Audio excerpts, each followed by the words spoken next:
اے میرے قید خانے کے رفیقو، تم میں سے ایک جو پہلا خواب بیان کرنے والا ہے وہ تو اپنے آقا کو شراب پلایا کرے گا، اور جو دوسرا ہے وہ سولی دیا جائے گا اور پرندے اس کا سر نوچ کھائیں گے۔ جو بات تم مجھ سے پوچھتے تھے وہ فیصل ہو چکی ہے۔ اور ان دونوں میں سے جس کی نسبت یوسف نے خیال کیا کہ وہ رہائی پا جائے گا، اس سے کہا کہ اپنے آقا سے میرا ذکر بھی کر دینا۔ پھر شیطان نے اسے ان کا اپنے آقا سے ذکر کرنا بھلا دیا، اور یوسف کئی برس قید خانے ہی میں رہے۔ اور بادشاہ نے کہا کہ میں نے خواب دیکھا ہے، دیکھتا کیا ہوں کہ 7 موٹی گائیں ہیں جن کو 7 دبلی گائیں کھا رہی ہیں، اور 7 خوشے سبز ہیں اور 7 خشک۔ اے درباریو، اگر تم خوابوں کی تعبیر دے سکتے ہو تو مجھے میرے خواب کی تعبیر بتاؤ۔ انہوں نے کہا، یہ خواب تو پریشان خیالی سے ہیں اور ہمیں ایسے خوابوں کی تعبیر نہیں آتی۔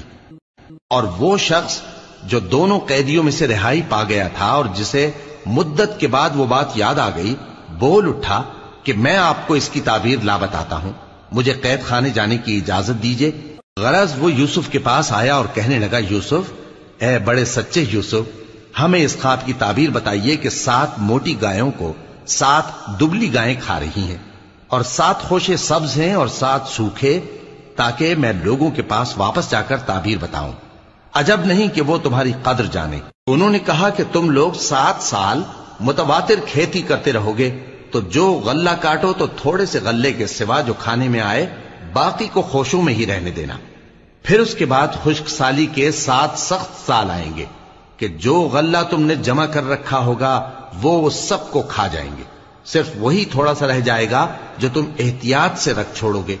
پھر اس کے بعد ایک ایسا سال آئے گا کہ خوب مے برسے گا اور لوگ اس میں رس نچوڑیں گے۔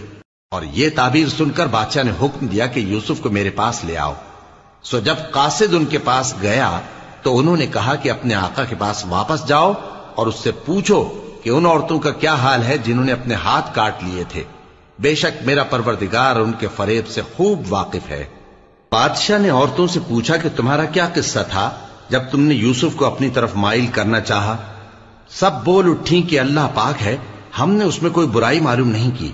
عزیز کی بیوی نے کہا، اب سچی بات تو ظاہر ہو ہی گئی ہے، اصل یہ ہے کہ میں نے اس کو اپنی طرف مائل کرنا چاہا تھا اور وہ بے شک سچا ہے۔